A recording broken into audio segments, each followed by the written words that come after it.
ආයුබෝවන් දුවේ පුතේ. ඔන්න අදත් මම අලුත් වීඩියෝ එකක් අරගෙන ඔයාලා ළඟට ආවා. සිංහලෙන් ටයිප් කරන්න ඔයාලට අමාරුයිද?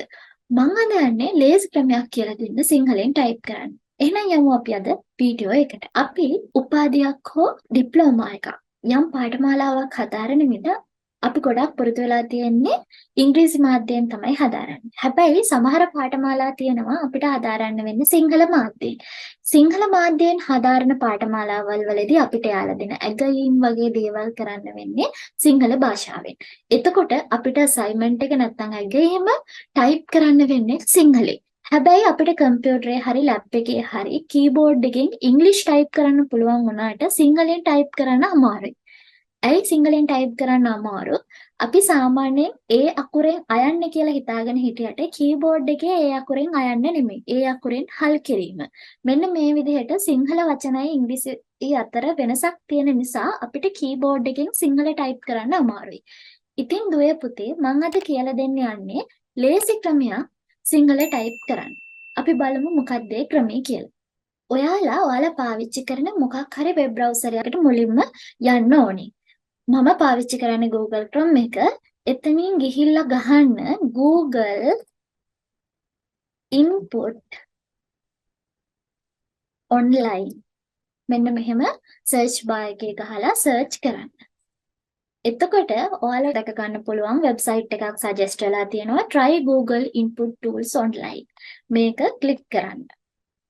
මේක click කළාට පස්සේ ඔයාලට මේ වගේ box එකක් දැක ගන්න පුළුවන්. මේ box එකේ මෙන්න මෙතන English කියලා පේනව නේද?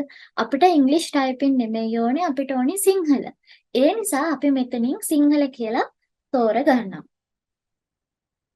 ඕනි භාෂාවකින් පුළුවන් අපිට අවශ්‍ය සිංහල භාෂාවනේ. ඉතින් අපි සිංහල භාෂාව තෝරගන්නවා. එතකොට ඔයාලා හැමෝම ළඟ ස්මාර්ට්ෆෝන් එකක් යූස් කරන අයනේ දැන් ඉන්නේ. ඉතින් ඔයාලට සිංග්ලිෂ් ටයිපින් පුළුවන් නේ. දැන් ඔයාලට මොකද්ද අසයින්මන්ට් එකේ ටයිප් කරන්න ඕනි? ඒක සිංග්ලිෂ් වලින් ගහන්න. ඒ කියන්නේ දැන් මට ඕනි මානව සම්පත් කළමනාකරණය කියලා. මම දැන් ඔන්න ගහනවා මානව කියලා. දැන් මෙතන ඔයාට මනාව කියන එක නම් ඕනි, දෙවෙනි එක ක්ලික් කරන්න ඕනි. මට ඕනි මානවනේ. මම පළවෙනි එක ක්ලික් කර ගන්නවා. මානව සම්පත් කළමනාකරණය කියලා අපි සිංග්ලිෂ් වලින් ගහනවා. එතකොට අපිට ඕනි විදිහට තෝරගන්න පුළුවන්. මේ බලන්න අන්තිම එක තමයි හරි වචනේ කළමනාකරණය කියන්නේ. එහෙම අපිට ඕනි වචනේ සිලෙක්ට් කරගෙන මෙතන මේ විදිහට ටයිප් කරගන්නවා. ටයිප් කරගෙන අපිට පුළුවන් මේක කොපි කරලා control C වලින් කොපි කරන්න පුළුවන්. කොපි කරලා අපිට ඕනි Word document එකකට නම් අපි ඒකට paste කරගන්නවා control සහ V කියන අකුර use කරලා. මෙන්න මේ විදිහට ඔයාලට හරිම ලේසියෙන් සිංහල type කරගන්න පුළුවන්. සමහර අය සිංහලෙන් assignment එකක් කරන්න කියලා කියපු ගමන් බය වෙනවා. එහෙම නැත්නම් මොකක් හරි වාර්තාවක් සමිතියකට හරි හදාගන්න ගියාම බය වෙනවා. මම ඉංග්‍රීසි වලින් වැඩ කරලා තියෙන්නේ මට සිංහලෙන් type කරන්න බෑ කියලා. ඉතින් එහෙම බය වෙන්න ඕනි නෑ. මේ ක්‍රමය හරිම ලේසියි සිංහල type කරන්න. ඉතින් මං හිතනවා ඔයාලට මේ වීඩියෝ එක ගොඩක් වැදගත් වෙන්න ඇති කියලා.